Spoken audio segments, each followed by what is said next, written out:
Hi guys, welcome to my channel. My name is Mary. If you're new here, if you're a returning subscriber, welcome. On today's episode, we're going to be reviewing a movie.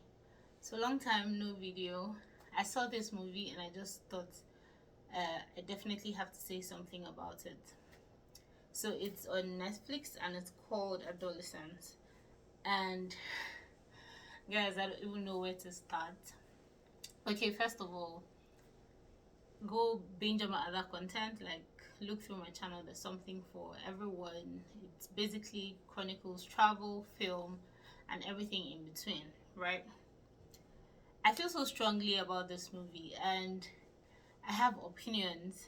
First of all, everyone who acted in that film gave it 20 over 10, especially the young boy. And to actually realize that it was his first time on screen, the guy who acted as Jamie now, if you haven't seen this movie, you need to scroll past because I don't want to give you any spoilers. But if you've seen the movie, this is um, my review of the movie. If you haven't, you can go to Netflix, watch the film, and then you can come back and watch my review. Okay. So the first thing about the film is adolescence is about modern day culture. It is highlighting the dangers of the incel and red pill content. It's interesting because after seeing this film is when I took a deep dive to understand what those concepts actually meant. So some of you will be familiar with a certain guy called Andrew who goes on misogynistic rants on social media, right? So incel apparently is a combination of two words that is involuntary celibate. So it's basically people who are made celibate because they are unable to get girls. And then there's something called the 80-20 rule or the 20-80 rule, that 80% of women are attracted to 20% of men. And then there's the general belief that, oh, you have to up your finances, you have to live some kind of lifestyle for you and you'll be able to pull any girl whatsoever. That's what the summary of the theory is. So this film is about a young boy who is in high school. He's just 13 years old, and a girl that he stabbed. Okay, I'm saying that now. I had to watch the film twice and then go on Twitter to get people's perspectives for me to get. Okay, I saw the film the first time and I was a bit confused, and then I went on Twitter and I got people's perspective and I went back to see it again so I'll be able to give my opinion of what I think. So when I saw it the first time, I didn't read anything about it at first. So I just saw that, oh, there's a new film and everybody's talking about it. So I was like, okay, let me go see the film. So I didn't have any prior knowledge if it was based off of any story, if it was shot on one straight take or any of that. I didn't have any of those information. So it was, to me, it was just a piece of art to watch.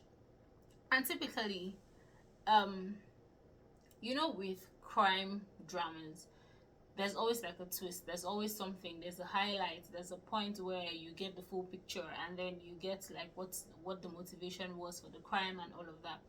Truth be told, I, like a lot of people, did not really understand if he did it or he didn't do it, because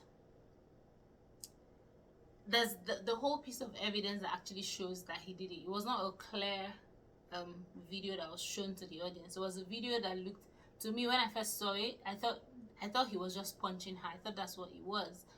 It didn't seem to me like, oh yeah, that was the actual crime. I might be dumb, but a lot of people actually felt the same way. Like, I was expecting that there was going to be another highlight where the truth was going to be revealed. Apparently not. So he actually was responsible for the crime. I think the peak performance for me was in the third episode where he met his psychologist. That's what she's called. She's a psychologist, yeah. So she was supposed to give an assessment of of his understanding of things. I mean, he was just a child. He was 13 years old, right? That part is cinematic goodness. It is the highlight of the actors. Like, he showed through true performance. He and the psychologist was a woman. Now that part really brought things into perspective for me. So first things first, he actually does think that he is a man, even as he is a child, right? He thinks that he has grown. He thinks that he takes control. He can take control as long as it is a woman that he is talking to. He thinks that simply because he's a man, whoever you are, as long as you're female, you're not worth a typical respect or typical acknowledgement as a human being or as a person. He thinks that he's in charge. Let's put it that way. So he makes some kind of gestures. He makes some kind of comments to her, tries to intimidate her, all while being under assessment, right? And it just showed me what the culture, what the content that young people are exposed to on the internet can do to a young child growing up. And for some reason, my initial thought was the fact that, oh, he got this way because family background, because of what he saw at home. From the first episode, from the first time that we're introduced to his dad up till the end, I felt like the father was aggressive. And which takes us back to the time he spent with the psychologist, when the psychologist was trying to ask him what he felt about his dad, how he looked at his dad. To him, from the examples that he had seen at home, from his dad, from his granddad, he explains that this culture, this attitude of rage is what makes men, is what is masculine, is what makes his dad and his granddad masculine. And it was very subtle, but he didn't acknowledge his mom and his sister as human beings enough for him to have a decent conversation with. So if you watch closely, you would see it. An example is when he called his dad on his dad's birthday, and he was speaking to his father freely. And then when he realized that he was vulnerable to his father, and then when he realized that, oh, his mom and sister were also in the car, like they were listening in on the conversation, he got defensive, and then he went back to his, never mind, and then he was dismissive, like they didn't need to hear that conversation, they didn't need to see him as a weak person. And this is a child that is only 13. And then you take it back to where his parents are having a conversation about where they might have gone wrong with his upbringing, where they might have gone wrong with, like, how did he turn out the way that he turned out? How did he turn out to be this person who is capable of stabbing and killing a girl? And you need to note that he was not even remorseful. This is why it was conflicting and confusing for a lot of viewers, because we couldn't exactly tell if he was guilty or not. All through the film, he insisted, like he maintained his stand that he is not guilty. He didn't do anything wrong. He kept saying, I haven't done anything wrong. I haven't done anything wrong. So in his mind, he actually justifies the fact that he killed her. And then his justification for it is that she was a mean bitch.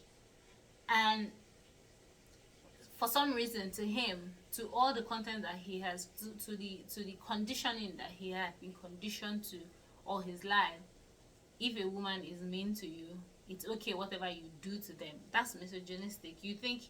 And then he thought that at her lowest point, like simply because he thought that the worth of her as being a woman is in anything else other than what she thinks she is.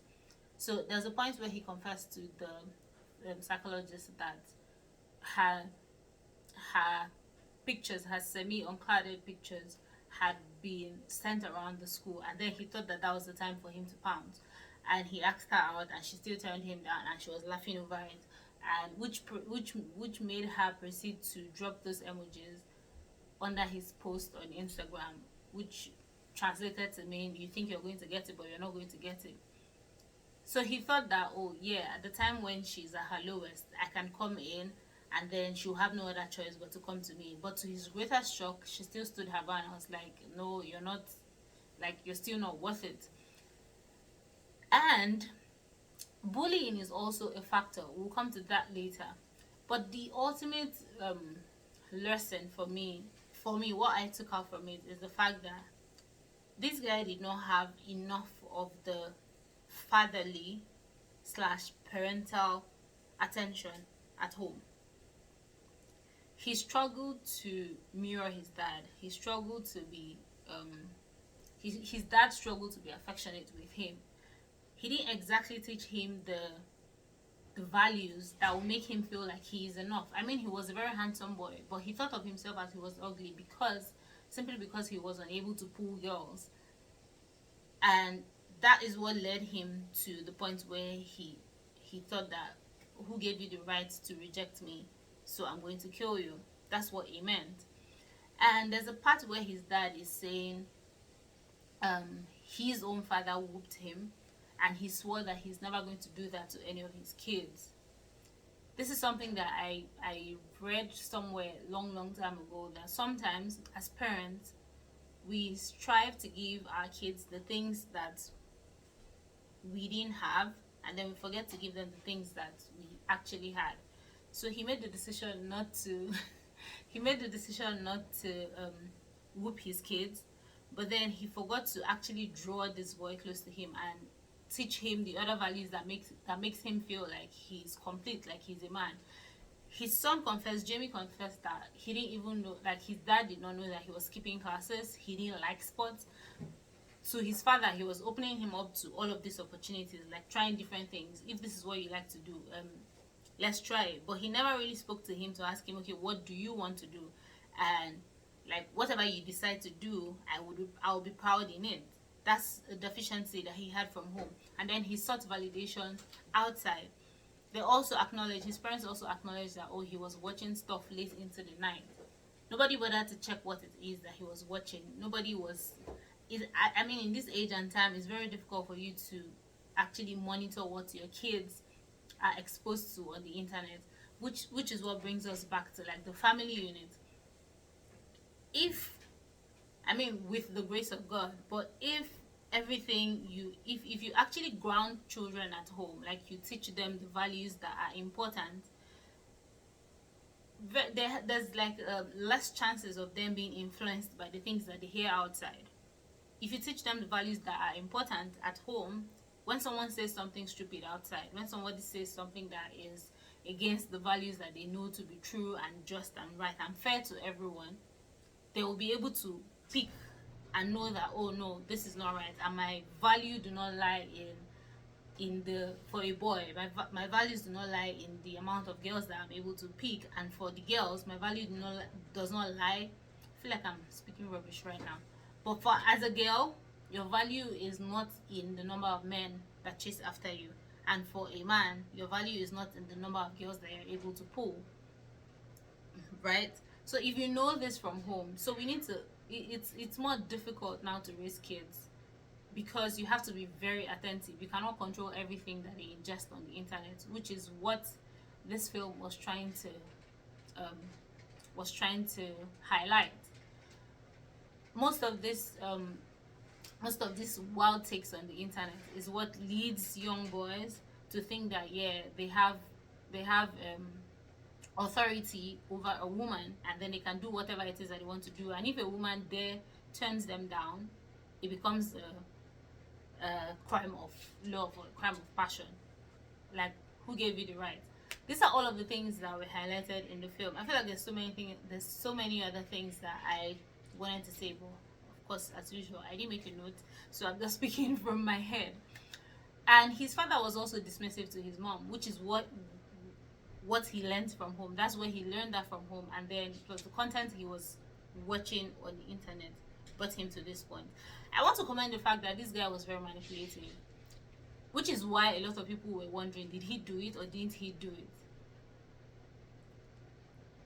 All through the conversations that he had with the psychologist, he did not admit that he did it. Even when he was speaking with his dad, he still kept insisting, I didn't do it, even with the video evidence, which is what brings us to the point. In summary, all I'm trying to say is everyone should actually see Adolescence, and both parents and children, like, see it together so you guys can discuss it, and then you can see nobody knows everything. Nobody knows Like there's no hack, there's no 100% step by step on how to raise your kids and you're assured that they're going to turn out fine. Nobody knows that. If you have turned out fine as an adult, it's just by the grace of God. I mean, if you're an adult now, you were once a child, you were once an adolescent, and then you were faced with making decisions. Like your parents can tell you something at home and you know that, oh, this is right and this is wrong, but then you're in the midst of your peers and you're pressured to do the things that are out of character. It's the grace of God, it's the willingness you have within you that makes you decide that, no, I'm not going to indulge in this thing.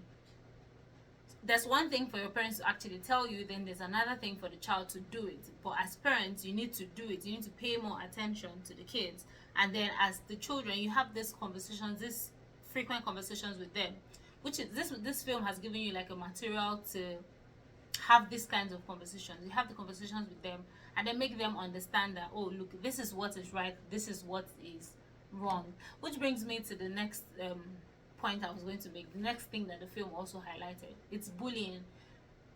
Yeah, he felt like he was bullied. He felt like he was actually bullied. It's not like it was a feeling, it was the truth. He was bullied at school.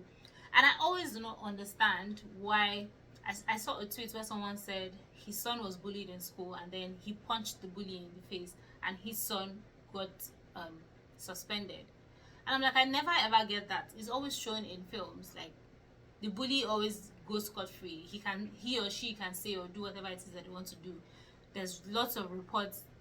A lot of children make like report that, oh, this person is bullying me, or this person has said improper things to me, and nothing is done. But the moment the person who is getting bullied fights back, it becomes a problem, and then that person gets suspended, or that person gets punished. I don't know why that is, because he was actually bullied at school. He and his friends were bullied at school, which is what led him, not entirely, but it's part of what led him to do what he did. So you also need to teach your children that if you not want something to be done to you, do not do it to someone else. That's like the basics of life, of relationship, of how to relate with other people. If something is done to you and you would not feel good about it, you shouldn't do it to someone else. If everybody's kind and everybody's nice and thoughtful and thinking of the next person, I mean, the world is not it's not as it should be, but we can try, right? So yeah, if I've missed anything, if you have contrary thoughts or contrary opinions, or I've said something that you do not agree with, or anything, put it in the comment section of this video and let me know. I just thought to say my piece. Parents, pay attention to your children, have conversations with them, pay attention to what they are watching, teach them the ideal values. Nobody is better than the next person by virtue of what they have or by virtue of their gender. Be it male or female, you're not better than the next person. Every individual is unique in their own way. We should bask in our uniqueness. Like, celebrate yourself the way that you are. Be content. Contentment is the key. And if somebody doesn't want you, it doesn't change anything. It's just that that person doesn't want you. You don't need to force yourself. You don't need to hurt the person. You don't need to kill the person, as is with this film. So see you guys the next time that I make a video. And don't forget to subscribe, like, share, and binge on my other content. See you.